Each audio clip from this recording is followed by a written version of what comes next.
દીકરા કે દીકરી હોતા નથી, એ આખો વિષય અલગ છે. મારે તમને કહેવાનું છે, જેટલા અહીંયા બેઠા છે બધાને, પહેલી વાત ધ્યાનમાં રાખજો. તમે જેટલા પ્રેમ, સંવેદના, સહાનુભૂતિથી સમાજની અંદર જોડાશો, એટલા જ પ્રેમ અને સહાનુભૂતિથી સમાજ તમારી સાથે જોડાશે. કારણ કે જિંદગી એટલે સંબંધોનો સરવાળો, પૈસાનો સરવાળો નથી. એ આ બાળકોને શીખવાડવાનું છે. ભાઈ, આપણા ગામડાઓમાં કેમ કૂતરા માટે પણ વાટકા રાખતા હતા? આપણા ગામડાઓમાં ચબૂતરા કેમ હતા? શા માટે આપણે ગાયને નીણ આપ્યા પછી ખાવાની શરૂઆત કરતા હતા? શા માટે 5 કોળિયા એ ગાય માટે કે બહારના પશુ માટે કે કૂતરા માટે રાખતા હતા? એને સૃષ્ટિની સાથે જોડવાનો એક પ્રયાસ હતો. એટલે સંવેદના બહુ મહત્વની વાત છે. બીજી વાત છે કર્તવ્ય ભાન, કર્તવ્યની સભાનતા.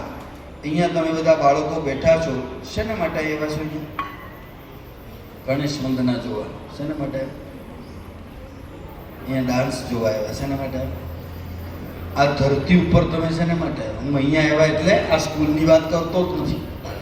ભગવાને તમને આ ધરતી ઉપર શેને માટે મોકલ્યા છે એ યાદ રાખજો કે તમે માત્ર તમારા પરિવારના 4-5 લોકો માટે જન્મ લીધો નથી.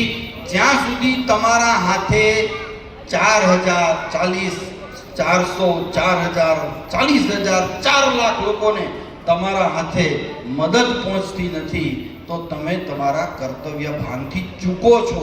એટલે તમારી એવી એબિલિટી, એવી ક્ષમતા પેદા કરો જેને કારણે તમારી કર્તવ્ય નિષ્ઠા માતા પિતા માટે, રાષ્ટ્ર માટે અને પરિવાર માટે બરકરાર બની રહે.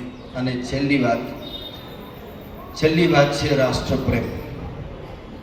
અને રાષ્ટ્રપ્રેમમાં સૌથી મહત્વની વાત છે રાષ્ટ્રના નીતિ નિયમોનું અનુશાસનપૂર્વકનું પાલન.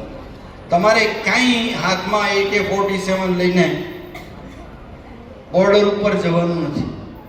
અત્યારે તમે રોંગ સાઈડ ગાડી ન ચલાવો ને, રાષ્ટ્રપ્રેમ જ છે. તમે ગમે ત્યાં ગળફા કાઢીને થૂંકો નહીં ને, એ રાષ્ટ્રપ્રેમ જ છે. બિસ્કિટ ચોકલેટના પડીકા ખાઈને ગમે ત્યાં ફેંકો નહીં ને, એ રાષ્ટ્રપ્રેમ જ છે. અને આવું ઘણું બધું છે. Just make a list. મારી ક્યાં આગળ ખામી છે અને એના આધાર ઉપર હું ક્યાં આગળ વધી શકીશ. તો આ 6 બાબત મેં તમને આજે કરી છે. વિદ્યાર્થીઓ ધ્યાનમાં રાખીએ. તમારી પાસે ખૂબ જ ક્ષમતા છે, તમારી પાસે આવનારા સમયમાં જબરદસ્ત ઓપોર્ચ્યુનિટીઝ છે, અને તમને આપવામાં આવતા માર્ગદર્શન એ યોગ્ય અને અનુભવી માર્ગદર્શકો એ તમને આપી રહ્યા છે. આ બધું જ હોય છતાં પણ વિકાસ ન થાય તો સમજવાનું ક્યાંક આપણી ખામી આપણી પોતાની છે.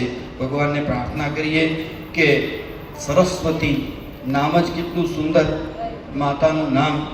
સરસ્વતીના આ બાળકો આગળ વધે તો સરસ્વતીને પણ ગૌરવ થાય, સરસ્વતી સ્કૂલના સંચાલકોને પણ ગૌરવ થાય અને ક્લાસીસના સંચાલકોને પણ ગૌરવ થાય.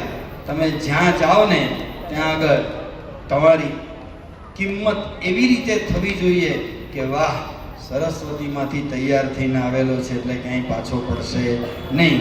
ભગવાનને પ્રાર્થના કરીએ આવું આપણા બધાનું યોગ્ય, ઉચ્ચ અને ક્ષમતાવાન જીવન બને. Thank you.